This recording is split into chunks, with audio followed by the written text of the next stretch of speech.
ಅಲ್ಲೊಬ್ಬ ವ್ಯಕ್ತಿ ವೇದಿಕೆ ಮೇಲೆ ಕೂತಿರ್ತಾನೆ, ಮುಂದ್ಗಡೆ ಸಾವಿರಾರು ಜನ ನೆರೆದಿರ್ತಾರೆ. ಅದರಲ್ಲಿ ಚಿಕ್ಕ ಹುಡುಗನಿಂದ ಹಿಡಿದು ದೊಡ್ಡವರವರೆಗೂ ಕುಣಿಲಿಕ್ಕೆ ಪ್ರಾರಂಭ ಮಾಡ್ತಾರೆ. ನಾನ್ ನೋಡಿದ್ದು ಅದ್ಯಾವ್ದಾದ್ರು ಮತಾಂತರ ಮಾಡುವಂತಹ ಜನರಿದ್ದಾರಲ್ಲ, ಆ ಸನ್ನಿವೇಶದಲ್ಲಿ ಅವ್ರು ಕುಣಿಸ್ತಾರೆ, ಇವ್ರು ಕುಣಿತಾರೆ ಅಂತ ಹೇಳಿ ನಾನು ನಂಬಿದ್ದೆ. ಇನ್ಯಾರೋ ಕರ್ನಾಟಕಕ್ಕೆ ಬೆನೀನ್ ಬಂದ್ರಲ್ಲ, ಎಲ್ರು ಹಿಂಗಂದ್ರೆ ಸಾಕು ಬಿದ್ದೋಗ್ಬಿಟ್ರು. ಓ, ನಾನು ಇದನ್ನೆಲ್ಲ ಮಾಸ್ ಹಿಸ್ಟೀರಿಯಾ ಅಂತ ಅನ್ಕೊಂಡಿದ್ದೆ. ಯಾವುದೋ ಒಂದು ಧರ್ಮದವ್ರು ಮಾಡ್ತಾರೆ ಅಂತ ನಾವು ನೋಡ್ಕೊಂಬಂದ್ರೆ, ಇಲ್ಲಿ ನೋಡ್ರಿ ಎಲ್ಲಿಗೆ ಬಂತು, ಇಲ್ಗೂ ಬಂತು ಮಾಸ್ ಹಿಸ್ಟೀರಿಯಾಕ್ಕೊಳಗಾಗುವಂತೆ. ಆ ಜನ ನೋಡಿ ಕುಣಿತಾವ್ರೆ. ಬಾಡಿ ಮೇಲೆ ಬಟ್ಟೆಗಳಿದೆ ಅಂತಲೇ ಗೊತ್ತಾಗಲ್ಲ, ಆ ರೀತಿಯ ಆವೇಶಕ್ಕೊಳಗಾಗಿ ಕುಣಿತಾರೆ. ಇಲ್ಲಿ ಕುಣಿಯೋರು ಯಾರು, ಕುಣಿಸೋರು ಯಾರು, ಇವರಿಬ್ಬರ ನಡುವೆ ಇರೋರು ಯಾರು ಅನ್ನೋದೇ ನನಗೊಂದು ಅನುಮಾನ ಬಂದಿದೆ.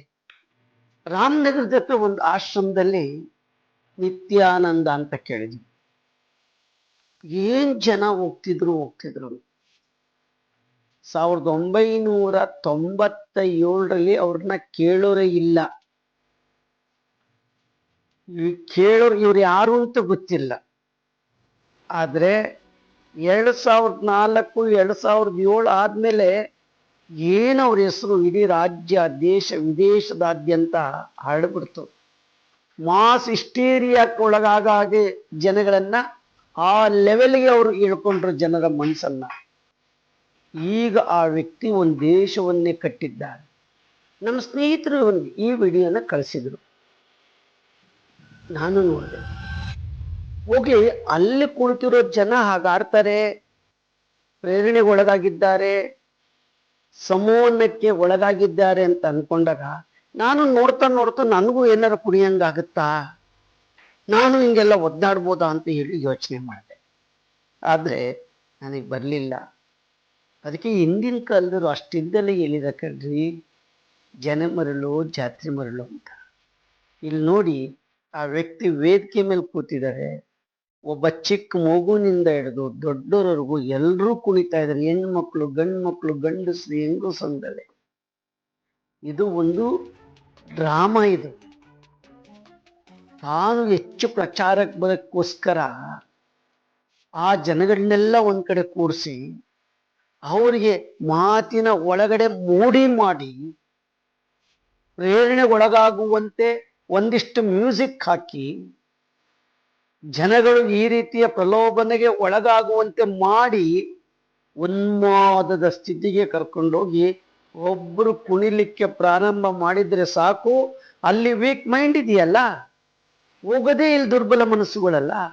ನೋಡ್ತಾ ರೋಗ ಅಂತ ಹೇಳ್ತೀವಿ, ಆಡ್ತಾ ರಾಗ ಅಂತ ಹೇಳ್ತೀವಿ. ಹಾಗೆ ಅವ್ರು ನೋಡ್ತಾ ಅವ್ರಿಗೂ ಕುಣಿಯಂಗಾಗ್ಬಿಡುತ್ತೆ.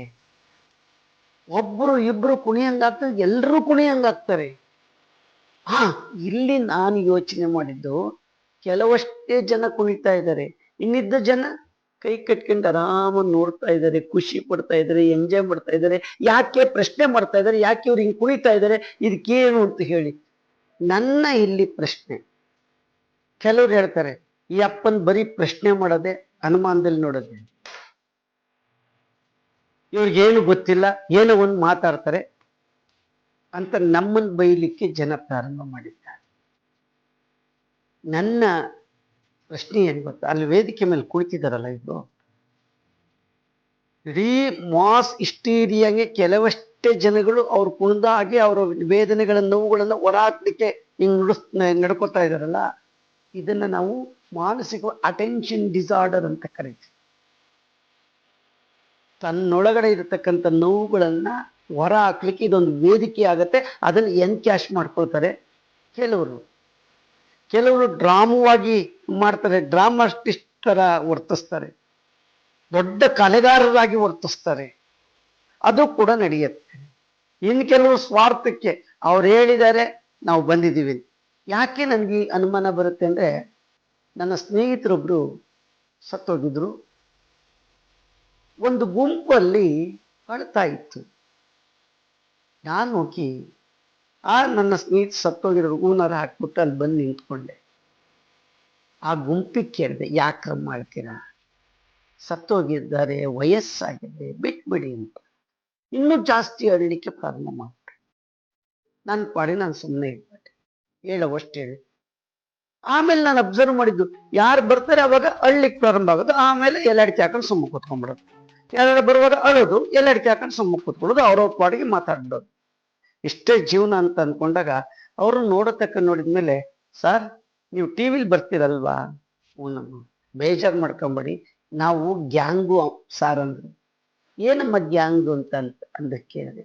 ಇಲ್ಲ ಸರ್, ಇವ್ರು ಸತ್ತೋಗಿದ್ದಾರಲ್ಲ, ಜನ ಬಂದಾಗ ಅಳಕ್ಕೋಸ್ಕರ ನಮ್ಗೆ ದುಡ್ಡು ಕೊಟ್ಟು ಕರ್ಸಿದ್ದಾರೆ ಸರ್ ಅಂತ. ನಮ್ಮ ಪರಿಸ್ಥಿತಿ, ನಮ್ಮ ಮನಸ್ಥಿತಿ, ನಮ್ಮ ಹಣದ ಸ್ಥಿತಿ ಯಾವ ರೀತಿ ಬಂತು ನೋಡಿ. ಆಗ ಹೌದಮ್ಮ ಅಂತ ಅಂದ್ಕೊಂಡು, ಓ ಹೀಗೂ ಉಂಟೆ, ಇಲ್ಲೂ ಅದೇ ಆಗುತ್ತೆ ನೋಡಿ. ಜನಗಳು ಒಂದು ಧಾರ್ಮಿಕವಾಗಿ ನಂಬಿಕೆಯಿಂದ ಎಲ್ಲರೂ ಬರ್ತಾರೆ.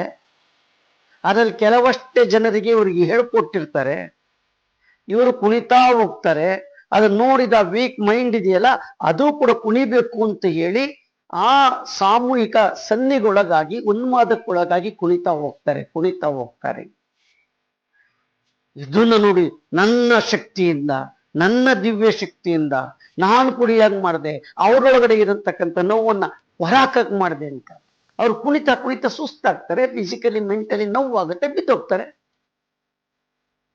ಇಷ್ಟೇ ಜೀವನ. ಹಾಗಾದ್ರೆ ಈ ರೀತಿ ಕುಣಿಸೋದಾದ್ರೆ, ಈ ರೀತಿ ಇವ್ರು ಅಂದಂಗೆಲ್ಲ ನಡೆಯೋದಾದ್ರೆ, ನಮ್ಮ ದೇಶದ ಮೇಲೆ ದಬ್ಬಾಳಿಕೆ ಮಾಡೋರಿದ್ದಾರೆ, ಭಯೋತ್ಪಾದಕರಿದ್ದಾರೆ. ಅಂಥವ್ರನ್ನ ಇವರು ಸಾಮೂಹಿಕ ಸನ್ನಿಗೆ ಒಳಗಾಗುವಂತೆ ಮಾಡಿ, ಅವರೊಳಗಡೆ ನಮ್ಮ ದೇಶದ ಮೇಲೆ ಏನು ಅಟ್ಯಾಕ್ ಮಾಡ್ತಾರೆ, ಎಷ್ಟೋ ಜನ ಕಳ್ಳರುಗಳಿದಾರಲ್ಲ, ಅವ್ರು ಹೆಂಗ್ ಅಟ್ಯಾಕ್ ಮಾಡ್ತಾರೆ, ಎಷ್ಟೋ ಜನ ಬ್ಲ್ಯಾಕ್ ಮನಿ ಇಟ್ಟಿದ್ದಾರೆ, ಅವ್ರು ಹೇಗೆ ಇಡ್ಲಿಕ್ಕೆ ಸಾಧ್ಯ ಆಗುತ್ತೆ, ಅದನ್ನೆಲ್ಲ ಇವ್ರು ಹೇಳಿಸ್ಬೋದಲ್ವಾ. ಪೊಲೀಸ್ ಸ್ಟೇಷನ್ ಇಲ್ದಂಗೆ ಮಾಡ್ಬೋದಲ್ವಾ, ಇವರೇ ದೇವರಾಗ್ಬೋದಲ್ವಾ. ಇಲ್ಲ, ಇದೊಂದು ನಾಟಕವಷ್ಟೇ. ಅದಕ್ಕೆ ಪೌರಾಣಿಕ ನಾಟಕದಲ್ಲಿ ಧಾಂಬಿಕ ಜನರ ಡಂಡವ ನುಡಿಸಲು, ಧಾರ್ಮಿಕ ಜನರ ಕೀರ್ತಿಯ ಬೆಳೆಸಲು, ಜಗದೀಶ ನಾಡುವ ಜಗವೇ ನಾಟಕ ರಂಗ. ತುಂಬಾ ಚೆನ್ನಾಗಿದೆ. ಈ ಜಗತ್ತೇ ಒಂದು ನಾಟಕ ರಂಗ.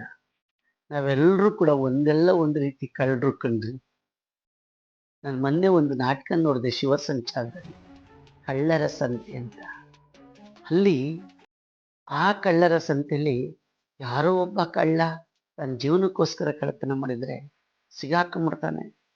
ಆಮೇಲೆ ಅವನಿಗೆ ದಂಡ ವಿಧಿಸೋಕೆ ಹೋದಾಗ ಆಗ ಅವನು ಒಂದು ಮನಸ್ಸನ್ನ ಚೇಂಜ್ ಮಾಡ್ತಾನೆ, ರಾಜತ್ವಕ್ಕೆ ಹೋಗುತ್ತೆ. ರಾಜಗೆ ಮಳೆ ಬರ್ಸಿ ಅಂತ ಏನಾರ ತಪ್ಪಿಸ್ಕೊಳಕ್ ಹೋಗ್ತಾನೆ. ಆಗ ನೋಡಿ, ಮಳೆ ಬರ್ಸಿ ರಾ ಅಂತ ಹೇಳಿದಾಗ ರಾಜನು ಕೂಡ ಒಬ್ಬ ಕಳ್ಳನಾಗಿ ವರ್ತಿಸ, ನಿಯತ್ತಾಗಿದ್ರೆ ಮಳೆ ಬರುತ್ತೆ ಅಂತಾನೆ. ಅದೇ ರೀತಿ ನ್ಯಾಯಾಧೀಶರು, ಪೊಲೀಸ್ನವರು ಎಲ್ಲರೂ ಆಗುತ್ತೆ. ಕೊನೆಗೆ ಸಾರ್ವಜನಿಕರ ಬಟ್ ಮಾಡ್ತಾರೆ, ನೀವ್ಯಾರು ಇದ್ದೀರಾ ಅಂತ. ಇಲ್ಲ, ಕೊನೆಗೆ ರೈತ, ನನ್ನ ಜೀವನ ನಾನು ಬಿತ್ತುತ್ತೀನಿ ಅಷ್ಟೇ, ಮಳೆಯಲ್ಲ ಬೆಳೆಯನ್ನು ಬಿತ್ತುತ್ತೀನಿ, ಮಳೆ ಬಂದರೆ ಬದುಕ್ತೀನಿ ಅಂತಾರೆ. ಇಲ್ಲಿ ನಾಟಕ ಆಡೋರಿಗೆ, ಮೋಸ ಮಾಡೋರಿಗೆ ಈ ಜಗತ್ತಲ್ಲಿ ಜಾಗ ಇದೆ, ನಿಯತ್ತ ಇರೋರಿಗೆ ಜಗತ್ತಲ್ಲಿ ಜಾಗ ಇಲ್ಲ. ಸತ್ಯಕ್ಕೆ ಸಾವಿಲ್ಲ, ಸುಳ್ಳಿಗೆ ಸಾವಿದೆ. ಇದೆಲ್ಲ ಒಂದು ರೀತಿಯ ಡಾಂಬಿಕತನ. ಇದನ್ನು ಬಿಟ್ಬಿಡಿ. ಧರ್ಮ ಇರಲಿ, ನಂಬಿಕೆ ಇರಲಿ, ಆಚರಣೆ ಇರಲಿ, ಆದರೆ ಈ ರೀತಿ ಮೋಸ ಹೋಗಬೇಡಿ. ಅಕಸ್ಮಾತ್ ನೀವು ಕುಣಿತಾ ಇದ್ದಾಗ ನಿಮ್ಗೆ ಫಿಸಿಕಲಿ ತೊಂದರೆ ಆದರೆ, ದೇಹಕ್ಕೆ ತೊಂದರೆ ಆದರೆ, ಮನಸ್ಸಿಗೆ ತೊಂದರೆ ಆದರೆ, ಆ ದೇವಮಾನವೂ ಬರಲ್ಲ, ದೇವರು ಬರಲ್ಲ, ನೀವೇ ಅನುಭವಿಸ್ಬೇಕಾಗತ್ತೆ. ಸಮಾಧಾನ ತಗೊಳ್ಳಿ, ನೆಮ್ಮದಿಯಾಗಿರಿ. ಇರೋವಷ್ಟು ಹಾಸಿಗೆ ಇದ್ದಷ್ಟು ಕಾಲು ಚಾಚಿ ನೆಮ್ಮದಿಯಾಗಿ ಜೀವನ ಮಾಡಿ. ನಮಸ್ಕಾರ.